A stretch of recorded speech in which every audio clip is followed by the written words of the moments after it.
To install the four-wheel drive indicator light harness, it plugs into the existing four-wheel drive indicator light that was mounted onto the center axle disconnect. It is deleted on this truck due to free spin hubs.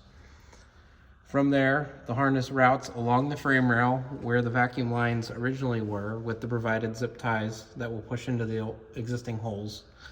From there, it runs along the transmission cross member where the vacuum lines were.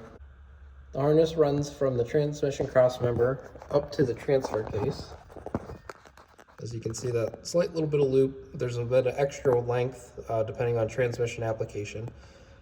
Up there, you swap out the original vacuum switch and harness, and then install the provided electrical switch, or you can source that of your own if you choose, to provide functionality of the four-wheel drive indicator light driven off the transfer case rather than the center axle disconnect as originally designed on these trucks. This kit is 100% plug and play and can be completely reversed, no cutting,